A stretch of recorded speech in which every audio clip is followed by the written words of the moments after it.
Hi everybody, my name is Jason Bridges and I had an idea of how to explain our annual town meeting warrant articles. Not the annual town meeting itself, that's a whole nother ball game. But when I encourage people to try to come to town meeting and I show them this warrant, these 90 articles that are really complicated, they look at it and go, yeah, I don't understand it. So when I try to explain it to people,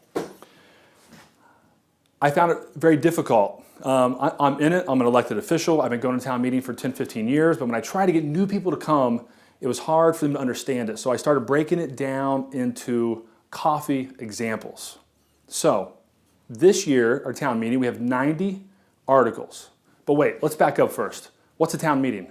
Why do we have a town meeting? In Massachusetts, you can be a city or you can be a town. We are a town. If you have less than 12,000 citizens on the books on your census, and we have around, 10,000 and some change, you have to be a town. You don't even have the choice to be a city. So once you are designated a town, you can have an annual town meeting form of government. So once a year, you come together and you vote yay or nay on all the appropriations for the town. What does that mean? All the money to run the town. All the registered voters get to decide in one day or 1 week, however long it takes, an annual town meeting. Now there's different forms of that you can have. You can have a representative form, a town council form. We have a traditional annual town meeting. Everybody shows up and everybody yells out yay or nay. And it could be one night, it could be 5 nights. But how do you understand the articles? So this year we have 90 warrant articles. The warrant is pretty much the book that explains everything we're going to be voting on. So I want to break that down into 5 different categories. You probably could do 10, but I'm trying to keep it simple. This is a disclaimer. This isn't for someone who has been coming to town meeting for 30 years. You know a lot, you get it. I'm trying to explain it to give people the confidence to come to town meeting, to get involved in their local government. And I'm going to try to use it by explaining coffee, and I'll maybe drink some while we're here. Okay, let's start off with The Usual Suspects. Now, that's a great movie. Not for the kids. It's a great movie. The Usual Suspects are the first 10 to 12 articles in the warrant. This year, we have 90 articles. We could have 300. We could have 30. You're always going to have these usual suspects. What are they? It is the budget. It's unpaid bills from the year before. It's the revolving funds, reserve funds, things that kind of your eyes glaze over a little bit, but they're really, really important. It's our entire budget for the year. That's the first 12 articles. They usually move right through and we don't even discuss them in the meeting. Why would we not discuss this? This is the biggest chunk of everything, right? Here's my coffee example to explain this. When you have a cup of coffee, you don't really think about the bean from the beginning, from the plant, how they cultivate it, they let it dry out in whatever country it's from, and then they roast it, and then it goes to the grocery store or your favorite coffee shop, and you get the beans, right? And you trust it. Why do you trust it? Because the process is set. For us, the budget starts in July, and it goes through town administration, finance department, finance committee, capital program committee, back to town administration, board of selectmen, and at the very end, the finance committee looks at everything and they give recommendations on it all.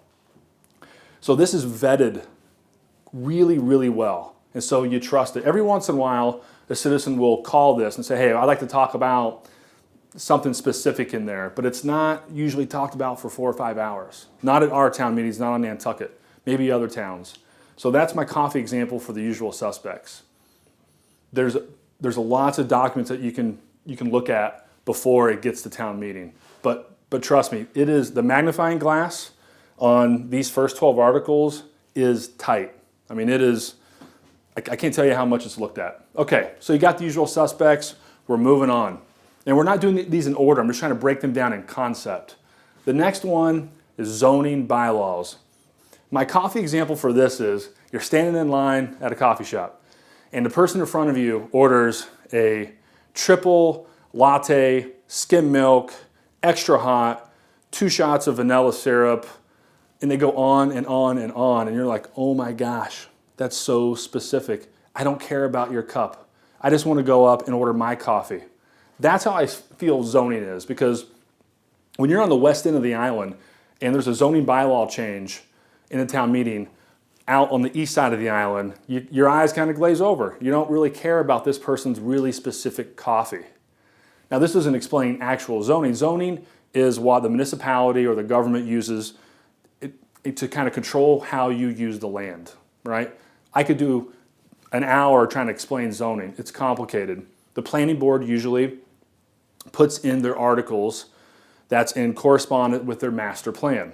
Okay, I know I'm boring you, but here's the funny thing. So when you're standing in line for your cup of coffee and that person's going on and on and on, you just, oh, you can't stand it, right? And then you get up there and then you do the same thing because your coffee, you want it specific to you, right? So that's the zoning bylaws. There could be 10, there could be 30, there could be 40, there could be a lot of changes. So there's zoning. Now let's get into the fun ones, the citizen warrant articles. If you are a registered voter in your town on Nantucket, you can do a citizen article. My coffee example for this is everybody can make a cup of coffee at home. You can do your little espresso or Nespresso. You can do a pour over French press. Everybody can make their specific coffee at home. But it could be a really bad cup of coffee. It could be bad. Or it could be really good. What's the difference? For a citizen article, you have to vet it. You have to work with the planning board if it has something to do with zoning. You work with town administration. You work with attorneys.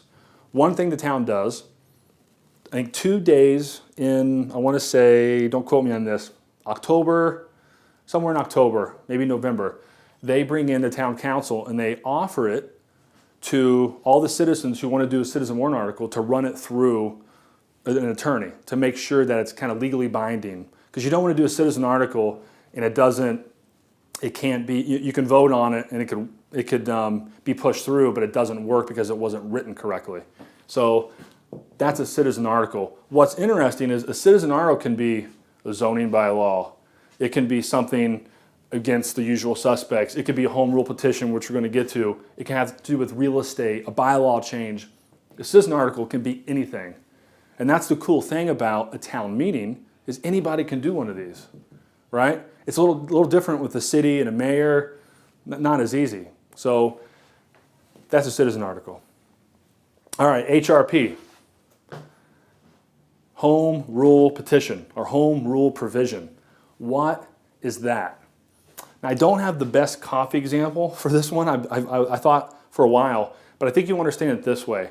Everybody on Nantucket says it's different here because it is. Just this morning, I'm listening to the radio.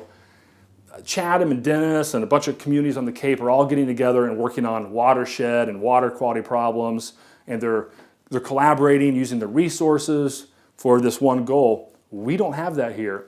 It's just us. It's just Nantucket. So, what's a home rule petition? It allows cities and towns to govern themselves.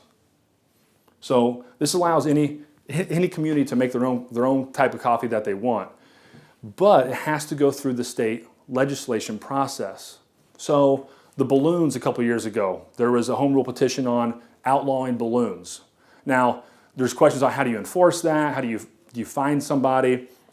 But that had to go to the state and go through home rule petition. Another example, right now there's the current home rule petition that the state, at the State House up in Boston is working on is when you sell a home in Nantucket, 0.5% is tacked on top, just like the land bank fee when you buy one.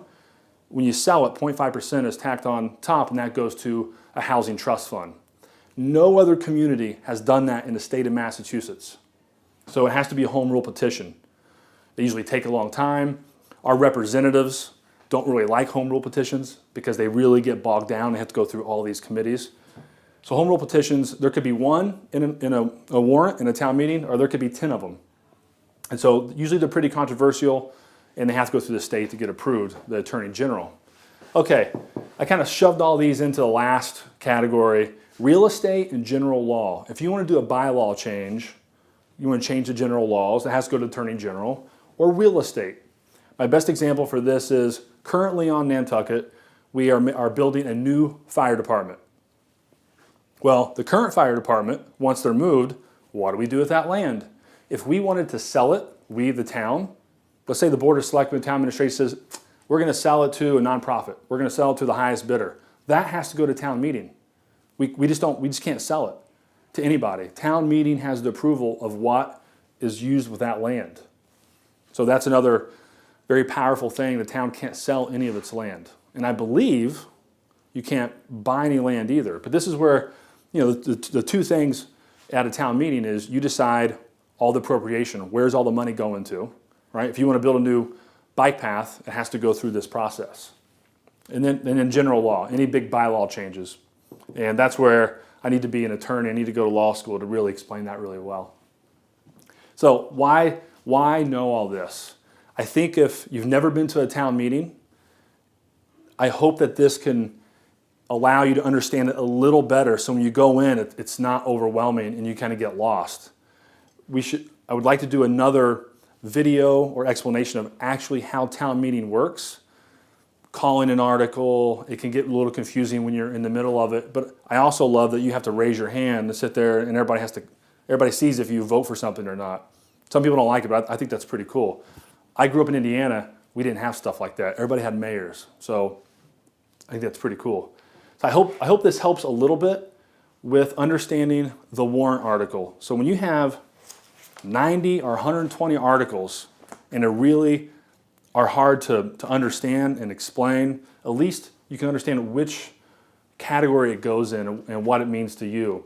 And for zoning, just like that coffee example, when someone else is ordering, you need to pay attention to what they're ordering, that crazy coffee, because it could affect you. All of this could affect you. That's why I want people to come to town meeting and be involved. And if you can't be there because for whatever reason, work, family, write a letter to somebody who can stand up and talk. Just try to be involved, because this is where all the good stuff happens. This is the best coffee, is that annual town meeting. Thank you. I hope you enjoyed this.